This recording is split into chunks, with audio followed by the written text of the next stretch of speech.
dear student. I am Unagar Vimal. Here in Mathematics of Standard 10th, we are going to learn chapter number 5, Arithmetic Progression, and it is part number 1.1. We are going to introduce arithmetic progression in this lecture. First, understanding arithmetic progression, let we understand some definition before it, and let take some example. So, you must have observed that in nature many things follow a certain patterns, such as such as the petal of a sunflower, the halls of honeycomb, the grain on maize cob, the spiral on pineapple and on a pine cone, etc. आपको पता है कि कुछ ऐसी कुदरत में ऐसी कुछ चीज़ें होती है कि जिसमें कुछ पैटर्न के हिसाब से जो सारी की सारी चीज़ें हैं वो बनी होती है। आपको पता है कि कुछ नंबर भी ऐसे अरेंज होते हैं कि वो कुछ रूल्स को फॉलो करते हैं। उस हिसाब से एक पूरी की पूरी एक सीक्वेंस है वो बनाते हैं। So we now look for some patterns which occurs in one our day-to-day life. Some such example are यहाँ पे कुछ हम ऐसे एग्जाम्पल लेंगे कि जो इस तरह के कुछ सीक्वेंस बनाते हैं और किस तरह से ऐसी लंबी एक सीक्वेंस के हिसाब से कुछ रूल के हिसाब से वो इसे फॉलो करते हैं। तो Reena applied for a job and got selected कि रीना है वो कुछ जॉब के लिए अप्लाई करती है और वो सिलेक्ट हो जाती है। She has been offered a job with a starting monthly salary of 8,000 rupees. यहाँ पे जो सैलरी है वो उसकी मंथ की सैलरी कितनी है तो 8,000 rupees with with an annual increment of 500 rupees in her salary कि जो हर साल उसे इंक्रीमेंट किसका कितना मिलेगा 500 रुपीज़ है उसका उसे हर साल इंक्रीमेंट मिलेगा। मीन्स हर साल के बाद वो जो उसकी फिक्स सैलरी है 8,000 उसमें 500 है क्या होगा ऐड होगा। नेक्स्ट ईयर क्या होगा फिर से 500 ऐड होगा। मीन्स 8,500 में फिर से 500 ऐड होगा तो 8 होगा तो वो क्या हो जाएगा 9,000। हर salary in rupees for the first second third year will be respectively. तो इस तरह से कुछ उसके हर साल 500 ऐड होते होते कितना हो जाएगा तो इस तरह से हमें कुछ मिलेगा। तो फर्स्ट ईयर है उसकी सैलरी क्या हो जाएगी 8,000, सेकंड ईयर 8,500, थर्ड ईयर 9,000। इस तरह से उसकी सैलरी है जब तक वो वहाँ पे जॉब करेगी तब तक उसमें इंक्रीमेंट मिलता जाएगा और इस तरह से कुछ सीरीज हमें यहाँ पे मिलेगी। Now next example, the length of rungs of ladder decrease uniformly by 2 cm from bottom to top। यहाँ पे एक लंग्स दी गई है कुछ इस तरह से। जो यहाँ पे जो सीढ़ी दी गई है उसका जो फर्स्ट मीन्स बॉटम वाली जो रंग से स्टेप है बॉटम वाला स्टेप वो बड़ा है। फिर आगे आगे जैसे ही आप बढ़ते जाएंगे कि टॉप तक तो वहाँ पे जो सारी की सारी रंग से 8 रंग से तो उसको सारी की सारी है वो डिक्रीज होती जाती है। किस तरह से तो कि uniformly by 2 centimetre. So the bottom rungs is 45 centimeter in length. The lengths of the first, second, third, eighth rungs from the bottom to the top are respectively। तो जो यहाँ पे रंग्स दी गई कि 2-2 सेंटीमीटर हम उसमें से डिक्रीज करते जाएंगे तो किस तरह से हमें मिलेगी वो सीरीज। तो कुछ इस तरह से हमें उसे नंबर फाइंड करेंगे कि पहली वाला जो रंग है वो 45, दूसरा 43। तो यहाँ पे जो नंबर है वो क्या करते हैं कि तो कुछ रूल फॉलो करते हैं कि किस तरह के तो जो फर्स्ट टर्म है उसमें से नेक्स्ट टर्म है तो उसमें से 2 सेंटीमीटर वो कम हो जाता है और इस तरह से हमें पूरी की पूरी 8 रंग से उसकी लेंथ मिल जाती है। Now next example, the number of units square in squares with side 1, 2, 3 units are respectively। तो यहाँ पे हम कुछ ऐसी साइड है कि उसकी लेंथ कितनी तो कि 1, 2, 3 के हिसाब से हम अगर उसके स्क्वायर बनाए तो कितने बन सकते हैं। तो कि जब हम उसकी साइड की यूनिट है वो 1 यूनिट लेंगे तो हमें इसके 1/1 का ऐसा कुछ स्क्वायर मिलेगा। इसमें कितने स्क्वायर दिख रहा है तो कि एक ही स्क्वायर। अब 2/2 का अगर बड़ा स्क्वायर लिए तो उसमें कितने स्क्वायर, तो क्या उसमें 4 स्क्वायर हमें दिखते हैं। और अगर 3/3 का स्क्वायर ले तो उसमें इस तरह के कितने 9 स्क्वायर मिलते हैं। आप देख सकते हैं कि जो पहला वाला स्क्वायर है जिसमें एक ही स्क्वायर दिख रहा है उसे हम वन स्क्वायर भी कह सकते हैं। वन स्क्वायर मीन्स वन, तो ये जो हमें स्क्वायर मिला वो एक ही है। फिर दूसरा वाला है उसमें 4 है मीन्स 2/2 इज इक्वल टू कितने हो गए 4। तो वन स्क्वायर, टू स्क्वायर, और जो थर्ड है 3 स्क्वायर, दैट इज 9। तो इस तरह से हमें कुछ सीरीज मिलती है। One square, two square, three square means हम 4/4 का लेंगे हम तो हमें क्या मिलेगा 4/2 मीन्स उसमें हम कितने स्क्वायर मिलेंगे 16 square.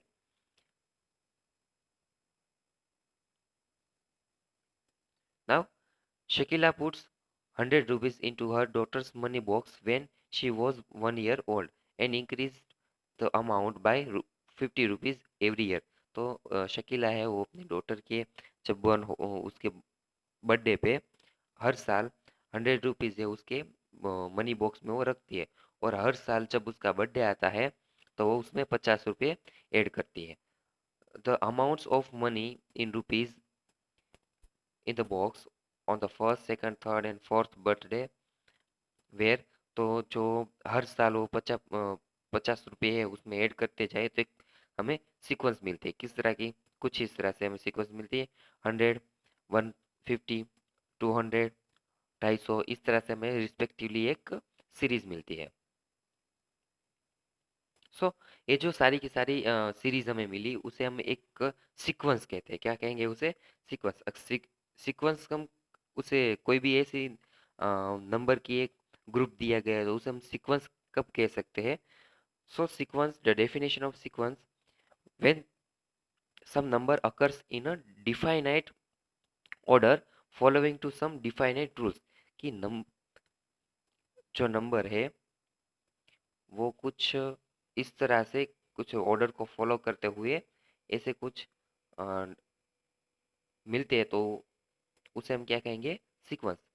The number are said to form a sequence, each number of the sequence called its term. तो जो सीक्वेंस है उसमें जो भी ऐसा नंबर आता है उस नंबर को हम क्या कहेंगे, टर्म कहेंगे। तो यहाँ पे 100, 150, 200, 250 है तो सारी की सारी क्या हो जाएगी, टर्म हो जाएगी।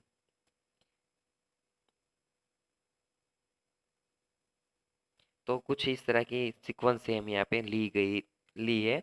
तो कि फर्स्ट सीक्वेंस है 3, 7, 11, 15 up to is a sequence as its each term except the first, क्योंकि यहाँ पे पहले है उसके आगे कोई भी दूसरी वाली टर्म नहीं दी गई तो हम पहले वालों को छोड़ के is obtain by adding for its previous term, तो कि जो प्रीवियस टर्म है उसमें 4 ऐड करके हम उसे सारी सीक्वेंस में मीन्स फर्स्ट टर्म में 3, 3 में 4 ऐड करेंगे तो क्या मिलेगा हमें 7, 7 में 4 ऐड करेंगे क्या मिलेगा हमें 11, और 11 में 4 ऐड करेंगे क्या मिलेगा 15। तो इस तरह से हमें जो सारी की सारी सीक्वेंस मिलती जाती है। नेक्स्ट एग्जाम्पल क्या है, 4, 1, -2, -5। इसमें आप देख सकते हैं कि फर्स्ट में से अगर हम 3 निकाल दें, उसमें से 3 सब्जेक्ट कर ले तो हमें क्या मिलेगा 1। 1 में से फिर से 3 है, सब्सट्रैक्ट करेंगे क्या मिलेगा -2। तो और -2 में से फिर से हम 3 सब्सट्रैक्ट करेंगे क्या मिलेगा -5। तो इस तरह से हमें पूरी की पूरी एक सीक्वेंस मिलती है। वैसे ही थर्ड एग्जाम्पल है, फोर एग्जाम्पल है, तो सारे के सारे जो एग्जाम्पल है एक सीक्वेंस करते हैं कि वो है कुछ रूल के हिसाब से, कुछ ऑर्डर के हिसाब से हुआ कि पूरी की पूरी हमें मिलती है बाय एडिंग सम नंबर और by subtracting by some number.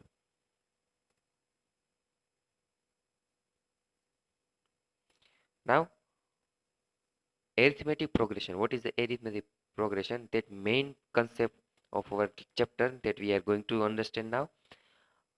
An arithmetic progression is a sequence of number.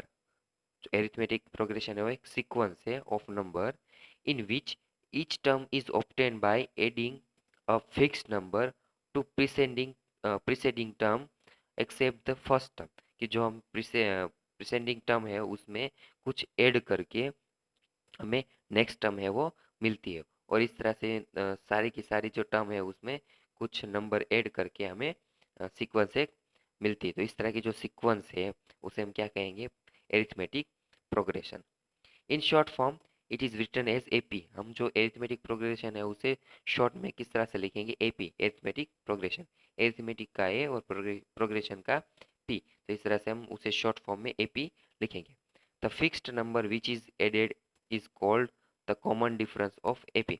तो हम यहाँ पे देखा कि फर्स्ट टर्म में हम अगर 4 ऐड करें, मीन्स आगे जो एक सीक्वेंस थी उसमें फर्स्ट टर्म 3 थी, तो उसमें अगर हम 4 ऐड करें तो क्या मिलेगा हमें, 7। तो ये जो यहाँ पे सारे के सारे नंबर में हम जो फिक्स नंबर ऐड कर रहे हैं 4, 4, तो वो जो फिक्स नंबर है उसे हम क्या कहेंगे, कॉमन डिफरेंस। उसे हम क्या कहेंगे, common difference.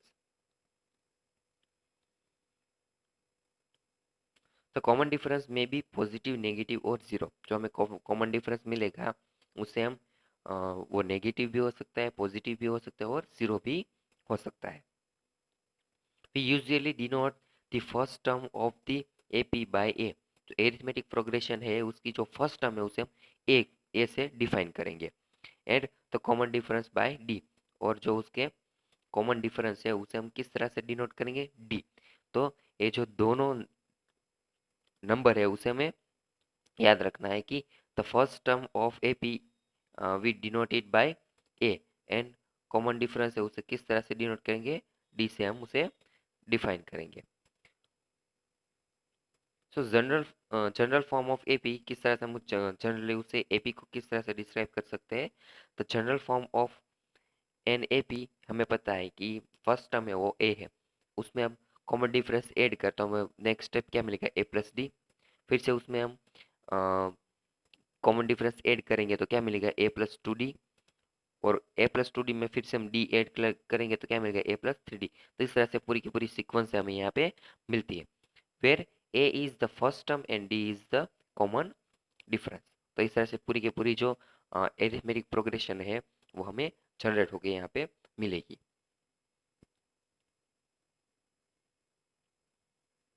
Now some types of arithmetic progression.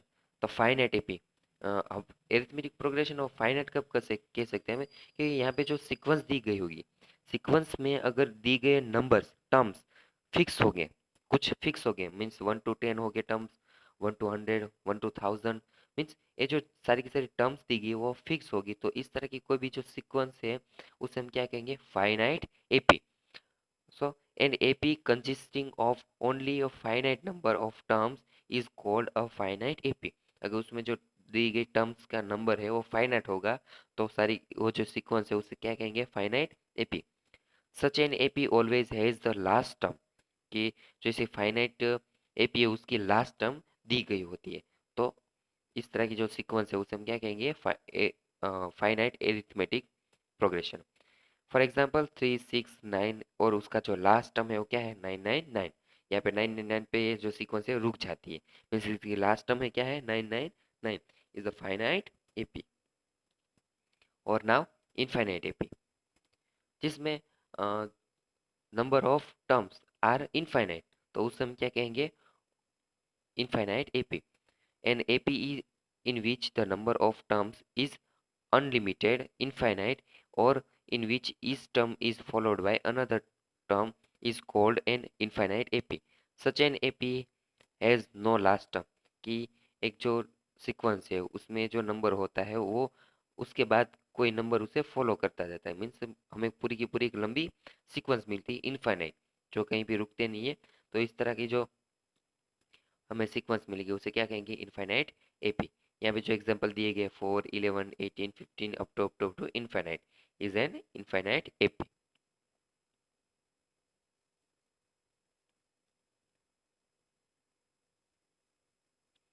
If A and D for any AP are known, अगर ए और डी, ए क्या है फर्स्ट टर्म और डी क्या है तो क्या कॉमन डिफरेंस, अगर किसी भी सीक्वेंस एरिथमेटिक प्रोग्रेशन की फर्स्ट टर्म एंड उसका जो कॉमन डिफरेंस हमें दिया गया होगा, then that AP can be completely written. तो उस हिसाब से हमें उसकी पूरी की पूरी जो सीक्वेंस है, एरिथमेटिक प्रोग्रेशन है, वो हम लिख सकते हैं। That is, all the terms of the AP can be listed easily. और if the terms of an AP are given, तो अगर उसकी जो टर्म्स है, कोई भी एरिथमेटिक प्रोग्रेशन है, उसकी टर्म्स दी गई होगी, तो उसकी जो फर्स्ट टर्म और कॉमन डिफरेंस है वो भी हम उसमें से निकाल सकते हैं। तो और अगर फर्स्ट टर्म और जो उसका कॉमन डिफरेंस किस तरह से हम ले सकते हैं, then for that AP can easily be found. Suppose ये जो सीक्वेंस है हमारे पास, वो सीक्वेंस कौन सी है, A1 A2 A3 up to A K plus one up to A N up to infinite. यहाँ पे हमें एक सीरीज दी गई है, infinite series is the given AP. Then the first term तो क्या होगी, जो पहली वाली दी गई हो, तो यहाँ पे फर्स्ट टर्म क्या होगी, A is equal to A1 and the common difference. अब कॉमन डिफरेंस हम किस तरह से निकाल सकते हैं, तो क्या उसमें उसे हम डी से डिनोट करेंगे, और D is equal to A K plus one minus ए के। मीन्स जो फर्स्ट टर्म है वो हम उसकी नेक्स्ट टर्म होगी उसमें से हम सब्सट्रैक्ट करेंगे। मीन्स यहाँ पे जो में बात करें तो A1 A2 दो टर्म है, तो हम A2 में से A1 निकाल देंगे तो हमें क्या मिल जाएगा, कॉमन डिफरेंस। और A2 और A3 के बीच में से, तो क्या हम A3 में से A2 बात कर देंगे तो हमें क्या मिलेगा, तो क्या हमें वो कॉमन डिफरेंस मिल सकता है। इसी तरह से यहाँ पे जो बीच में जो ए के और ए के प्लस वन है, तो ए के प्लस वन में से हम ए के निकाल देंगे तो हमें क्या मिलेगा, common difference for any positive integer के। तो इस तरह से हम ए और के और ए और डी हो उसमें से निकाल सकते हैं।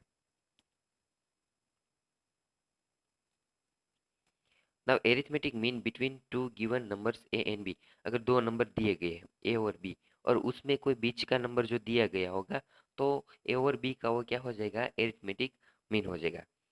तो हम एरिथमेटिक मीन कैसे निकाल सकते हैं, तो arithmetic mean between two given numbers is the number which when placed between the two given numbers. हमें पता है कि दो नंबर दिए गए हो, उसकी दोनों की जो मिडल वैल्यू है वो क्या हो जाएगी, दोनों के मीन हो जाएगा। The three numbers from an AP. Thus, if M is the arithmetic mean between A and B, then A and B are in AP.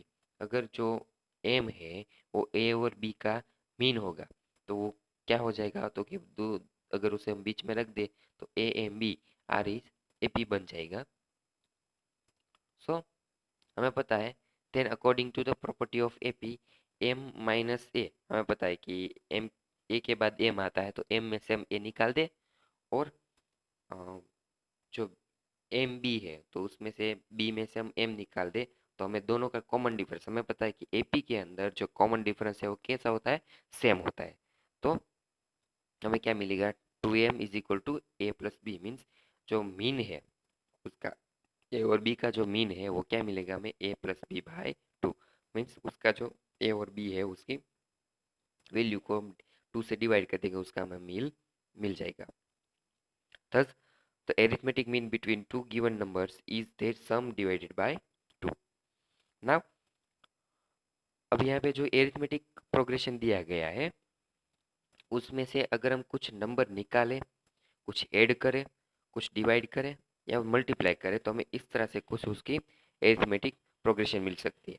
तो पहला वाला जो है कि अगर ए बी सी कुछ नंबर दिए गए हैं और उसमें हम कोई एक नंबर, कॉमन नंबर उसमें ऐड करें, के पे यहाँ पे कोई भी वैल्यू है, तो के को हम ऐड करें तो हमें इस तरह से जो एरिथमेटिक प्रोग्रेशन है वो मिल सकती है।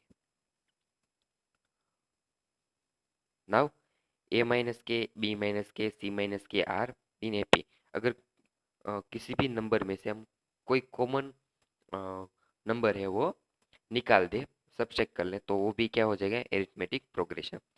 अगर कोई नंबर है उसे हम सारे के सारी जो नंबर है उसे मल्टीप्लाई करें, के ए, के बी, के C are in A P, और इसी नंबर से हम डिवाइड करें ए बाई के, बी बाई के, सी बाई के, तो वो जो सारे के सारे नंबर है वो क्या हो जाएगा, arithmetic progression, K does not equal to zero.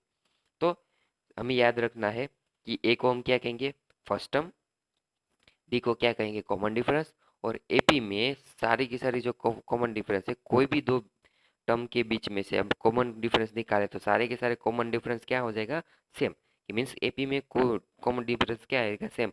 अगर एरिथमेटिक प्रोग्रेशन में अगर सीक्वेंस में जो कॉमन डिफरेंस है वो सेम नहीं है तो हम उससे हम एपी कहेंगे नहीं।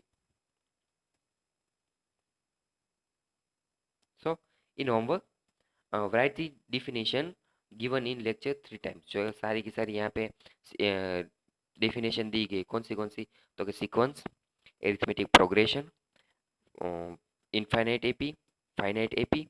तो ये सारी की सारी है डेफिनेशन है उसे आप 3 टाइम्स लिखना है और सारे के सारे जो टर्म्स इसमें दिए गए हैं वो आपको ये समझने हैं। अगर कुछ भी डाउट हो तो आप मुझे कॉल कर सकते हैं।